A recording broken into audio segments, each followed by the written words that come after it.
సినిమాలో హీరో పవర్ని చూపించాలంటే అది టైటిల్లో ముందుగా చూపించాలి. సినిమా టైటిల్ని బట్టి సినిమాలో హీరో ఎంత పవర్ఫుల్గా ఉంటాడో అనే విషయం అర్థమవుతుంది. అలా పవర్ఫుల్ టైటిల్తో సింహ అని వచ్చిన సినిమాలు ఏవి అనేది ఒక లుక్కు వేసి వద్దాం పదండి. ముందుగా ఎన్టీఆర్ గారి సినిమాలు కొండవీటి సింహం, సింహం నవ్వింది, సింహబలుడు, జయసింహం. వీటిలో కొండవీటి సింహం బ్లాక్ బస్టర్ హిట్ అయింది. కె రాఘవేంద్రరావు డైరెక్షన్లో వచ్చిన ఈ సినిమాలో ఎన్టీఆర్ డ్యూయల్ రోల్లో నటించారు. ఎన్టీఆర్ సరసన శ్రీదేవి ఆడిపాడారు. పోలీస్ పాత్రలో ఎన్టీఆర్ గారు నట విశ్వరూపం చూపించారు. 1981లో వచ్చిన ఈ మూవీలో మోహన్ బాబు, రావు గోపాలరావు, జయంతి, సత్యనారాయణ ముఖ్య పాత్రలో నటించారు.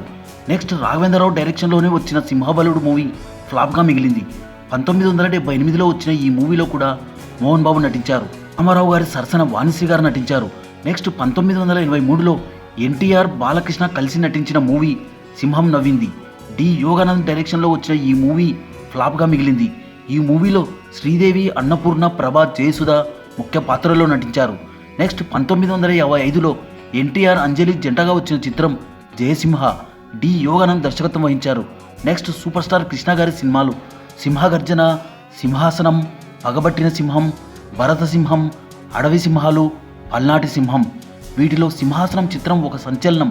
1986లో వచ్చిన ఈ మూవీలో కృష్ణ, జయప్రద జంటగా నటించారు. కృష్ణ దర్శకత్వం వహించి నిర్మించిన చిత్రం ఇది. భారీ బడ్జెట్తో వచ్చి సక్సెస్ అయిన సినిమా సింహాసనం. అడవి సింహాలు సినిమాలో కృష్ణ, కృష్ణంరాజు కలిసి మల్టీ స్టారర్గా నటించారు. 1983లో వచ్చిన ఈ సినిమాకి కె రాఘవేంద్రరావు దర్శకత్వం వహించారు. ఏ కోదండరామిరెడ్డి డైరెక్షన్లో వచ్చిన సినిమా పల్నాటి సింహం. ఈ సినిమాలో కృష్ణ సరసన జయసుధ, రాధ నటించారు. కృష్ణ నట విశ్వరూపం చూపించారు ఈ సినిమాలో. నెక్స్ట్ పగబట్టిన సింహం. 1982లో విడుదలైన ఈ సినిమాకి చంద్రశేఖర్ రెడ్డి దర్శకత్వం వహించారు. నెక్స్ట్ భరతసింహం. సాగర్ డైరెక్షన్లో వచ్చిన ఈ సినిమాలో నగ్మా హీరోయిన్గా నటించారు. 1995లో వచ్చిన ఈ సినిమాలో కృష్ణ మిలిటరీ రోల్లో అదరగొట్టేశారు. నెక్స్ట్ కృష్ణంరాజు గారి సినిమాలు అడవి సింహాలు, సింహస్వప్నం, సింహగర్జన. సింహస్వప్నం సినిమాలో జగపతి బాబు, కృష్ణంరాజు కలిసి నటించారు. వి మురళీమోహన్ రావు దర్శకత్వం వహించారు.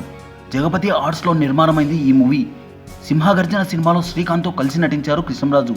సింహస్వప్నం టైటిల్తో నరసింహరాజు హీరోగా మరో చిత్రం కూడా వచ్చింది. నెక్స్ట్ మెగాస్టార్ చిరంజీవి గారి సినిమాలు సింహపురి సింహం, కొదమ సింహం, బందిపోటు సింహం. బందిపోటు సింహం సినిమాలో రజనీకాంత్తో కలిసి నటించారు చిరంజీవి. 1981లో వచ్చిన సినిమా ఇది. రజనీకాంత్ నటించిన మరో డబ్బింగ్ సినిమా నరసింహ. ఈ మూవీ డైరెక్ట్ తెలుగు మూవీ కానప్పటికీ తెలుగులో బ్లాక్ బస్టర్ హిట్ అయింది నరసింహ. నెక్స్ట్ 1983లో వచ్చిన సింహపురి సింహం సినిమాలో చిరంజీవి సరసన మాధవి, రాధిక నటించారు. ఈ మూవీకి కోడి రామకృష్ణ దర్శకత్వం వహించారు. నెక్స్ట్ 1990లో కె మురళీమోహన్ రావు డైరెక్షన్లో వచ్చిన సినిమా కొదమసింహం.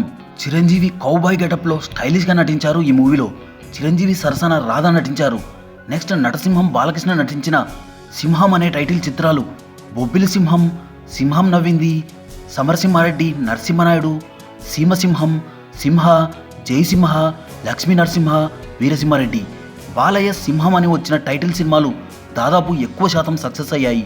టాలీవుడ్లో సింహం అనే టైటిల్తో ఎక్కువ బ్లాక్ బస్టర్లు సాధించిన హీరో నటసింహం బాలకృష్ణ. సమరసింహారెడ్డి, నరసింహనాయుడు ఇండస్ట్రీ హిట్లుగా నిలిచాయి. రీసెంట్గా వచ్చిన వీరసింహారెడ్డి కూడా బాలయ్య కెరీర్లో బిగ్గెస్ట్ ఓపెనర్గా నిలిచింది. బొబ్బిలి సింహం, సింహ, లక్ష్మీ నరసింహ ఇలా బ్లాక్ బస్టర్లు వచ్చాయి. నెక్స్ట్ సింహ టైటిల్తో వచ్చిన సినిమా యంగ్ టైగర్, ఎన్టీఆర్ నటించిన సింహాద్రి. ఈ మూవీ ఆల్ టైమ్ బ్లాక్ బస్టర్గా నిలిచింది. ఎన్టీఆర్ని మాస్ హీరోగా స్కై లెవెల్లో నిలబెట్టిన సినిమా ఇది. ఎస్ఎస్ రాజమౌళి కెరియర్లో, ఎన్టీఆర్ కెరియర్లో తిరుగులేని మూవీ ఇది.